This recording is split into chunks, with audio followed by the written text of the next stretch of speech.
As to Chris. Chris requested this video. This video is about those who go through narcissistic abuse. And it affects them on multiple levels. It affects them internally, it affects your immune system, it affects your brain. And the way that these individuals operate is very, I'm going to use, it's very insidious, it's very demonic, and it has been explained as demonic. It's very evil. You know what I'm saying? I'll leave my opinion out of this, but I'll just speak in general based off of what people have said, whether it's online or just in general. Most people are not aware of what narcissistic abuse is. Most people just assume if you dated a narcissist, you broke up with them, it is what it is. They don't realize the emotional turmoil that was caused. They don't realize that narcissists are hot and cold, so it causes an addictive spirit. That's why people try to run back to their narcissistic ex. They don't realize all of the things that go on, you know, especially the smear campaign. When they smear your name and they said that you abused them, when they go to the police and have false police reports, when the thing about the smear campaign of a narcissistic relationship is when the person is telling a bunch of lies about you, projecting, and also saying things that they have been doing in the relationship about you. But the thing is, a lot of people try to defend themselves when the narcissist is saying X, Y, and Z, whether it's on Facebook, whether it's on Instagram, TikTok, or whatever the case may be, or even in person. They try to defend themselves, but their name has been being slandered. The misconception that a lot of people have is that the narcissist just start telling on me as soon as the relationship was done, and they ran to this new person and now they're with them. No, they were probably lining up the new person already, and they also was slandering your name way before, maybe years before, maybe months before. They already set it up. They already put the little negative nuggets in people's minds. They said you were abusive. They said that, oh, sometimes he drinks too much water and he accidentally almost drowned me. They do crazy stuff. I've heard stories where narcissists, especially females, will like do stuff to their own bodies and then say that they were abused, and then they'll take a picture.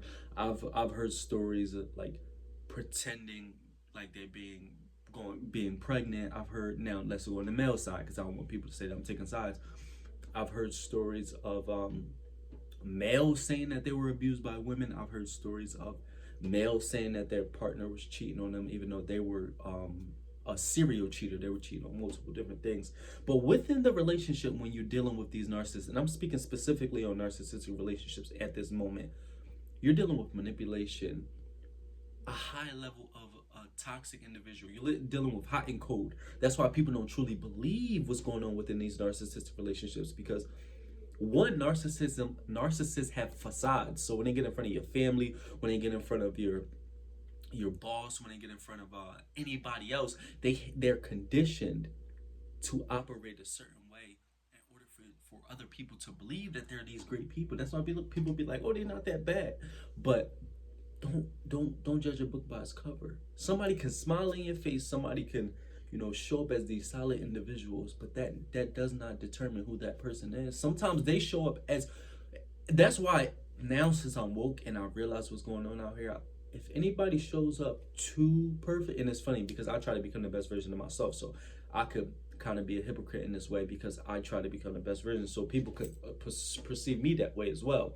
But what I'm saying is, if somebody comes off too like perfect in a sense, I start to be like, okay, something might be up here. You know what I'm saying? But it's deeper than that. Like I said, it comes to you know, manipulation, gaslighting.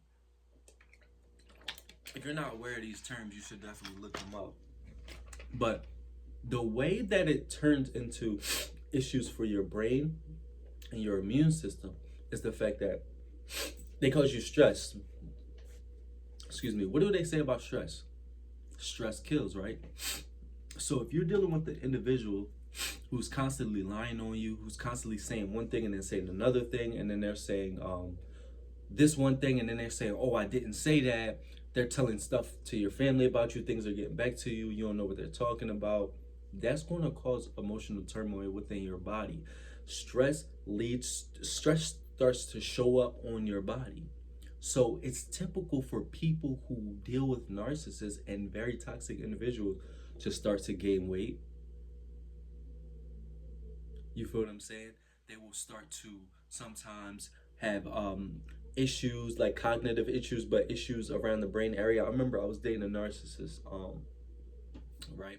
And this individual, I didn't know this. This was the specific situation that woke me up to these type of personality disorders. So I'm dating this person, and I had no idea that they were capable of being this defiant. That they can say one thing to your face, blatantly look you dead in your eyes, lie, and then say something to somebody else, come back to you, and then flip the script and say they never said that. Like, when I tell you that they are deeply psychologically damaged individuals who have the most perfect, damn near, facade. So can you imagine somebody who is conditioned in such a defiant way that goes against how majority of people in society operate? You're bound to cause people to be in emotional turmoil and psychological turmoil, because the way we not become depressed or anxiety filled is through being our authentic selves. So if our society, which it is ran by psychopaths, sociopaths, and narcissists, it's bound for us to have a depressed society. It's bound for people to be following people with the power, because like I said, they have these perfect facades that eventually fall off. Look at like the P. Diddy situation. I don't know if he's NPD, or look at a lot of people who over time you eventually, narcissists, they become so successful. Dr. Romney, shout out to Dr. Romney. She talks about narcissism all the time.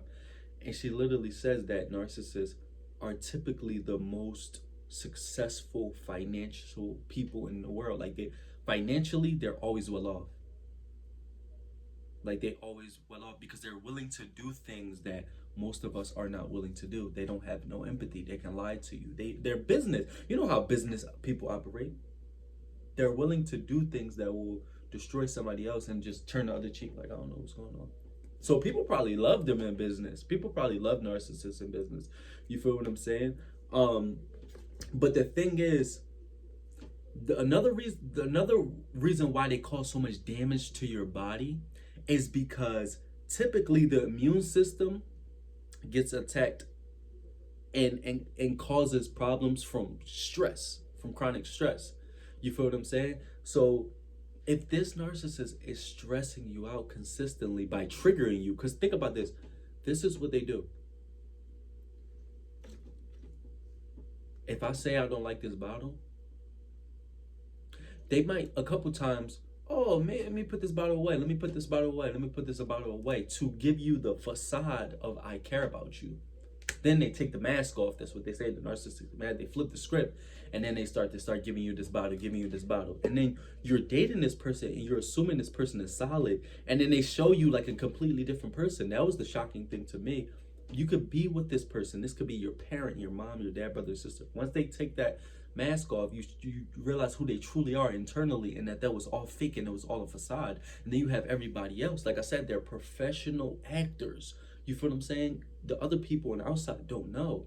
So it's not only causing you turmoil because they lying to your face and you see who they truly are, but it's causing you issues and stress because you're trying to explain this to other people that are around you, but they can't see it.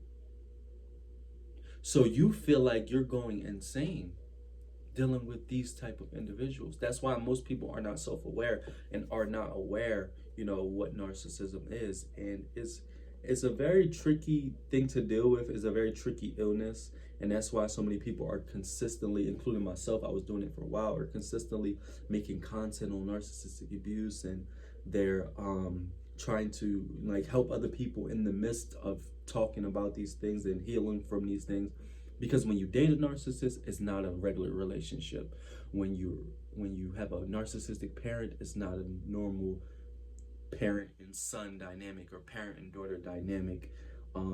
They actually cause triangulation between brothers and sisters, mom, dad, cousins, and their whole goal is to suppress, control, conquer, and divide.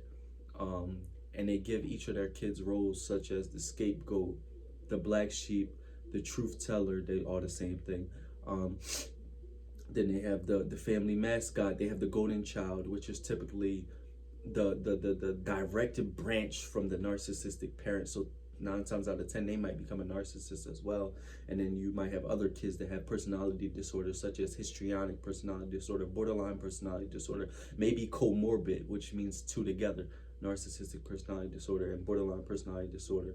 And then you have other people that may just have CPTSD, but they might also operate as a borderline because they have the traits, or have CPTSD and also operate as if they are narcissistic because they have the traits from growing up in this psychologically damaging family.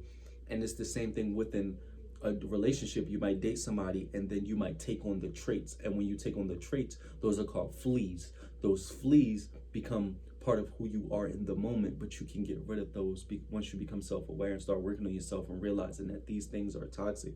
But taking on the fleas, dealing with manipulation, dealing with guilt, dealing with shame, dealing with everything the narcissist throws at you, will cause chronic stress and will cause your immune system to have issues, will cause brain damage to your brain. You feel what I'm saying? And it's one of those things where I only know as much as I know. I'm not a therapist, I'm not a doctor, although I do study psychology on my own time, and I know a lot about it because I come from a toxic dysfunctional family, and I've dated a narcissist and other personality disorder individuals. I got blessed enough to go through all of that, and I didn't come out with a personality disorder. Been to therapists, been to doctors and all that stuff, and psychologists, and I got my issues, I got my traumas, but thank God that I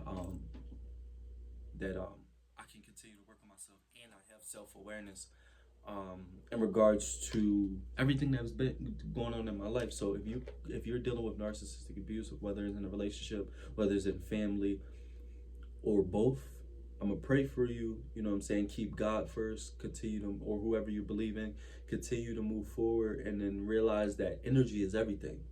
So who you surround yourself with is important. If somebody's causing you chronic stress, if somebody's causing your immune system to have problems, somebody's causing you to have weight loss or weight gain, you really gotta sit back and think, like, is this somebody that I want in my life? Does it matter that these people around me don't truly see who this person is? You got to put yourself first. You know what I'm saying? But you already know what I say. It's your boy Josh Different. I'm different, you different, we different. I'm out. Bye.